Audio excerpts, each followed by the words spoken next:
Wolff messing एक प्रसिद्ध मानसिकवादी, जादूगर और मनोवैज्ञानिक थे जिनका जीवन कई रहस्यों और अद्भुत घटनाओं से भरा हुआ था। उनकी पूरी कहानी एक ऐतिहासिक और रहस्यमय यात्रा है जो पोलैंड से लेकर सोवियत संघ तक फैली हुई है।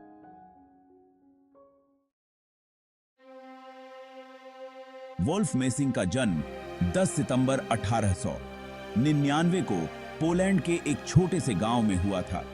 उनका परिवार बेहद गरीब था और उनके माता-पिता की मृत्यु के बाद मेसिंग को बहुत कठिनाइयों का सामना करना पड़ा।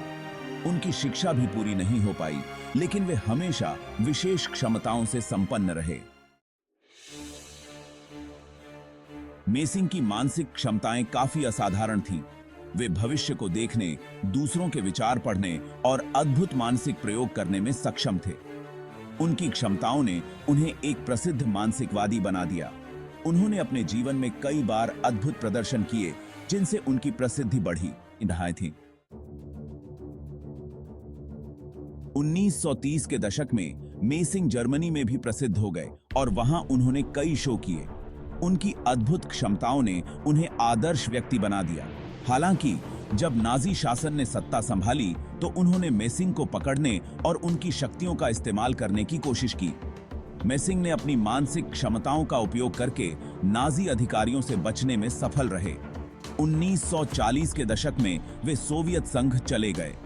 सोवियत संघ में उनकी क्षमताओं की व्यापकता और प्रभाव को देखते हुए उन्हें कई महत्वपूर्ण लोगों के बीच आमंत्रित किया गया।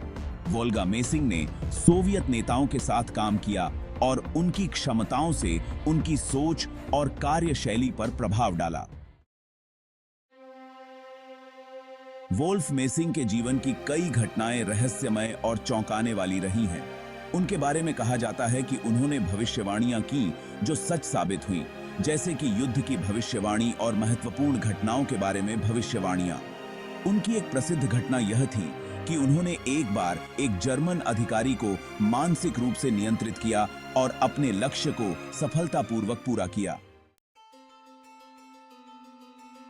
वोल्फ मेसिंग का निधन 8 नवंबर 1974 को सोवियत संघ में हुआ। उनकी मृत्यु के बाद भी उनकी क्षमताएं और उनके अद्भुत कार्यों पर कई किताबें लिखी गईं और उनके बारे में कई डॉक्यूमेंट्रीज और फिल्में बनी। उनकी कहानी आज भी रहस्यमय और प्रेरणादायक है और उनके कार्यों ने मानसिकवाद और जादू के क्षेत्र में एक महत्वपूर्ण स्थान प्राप्त किया है।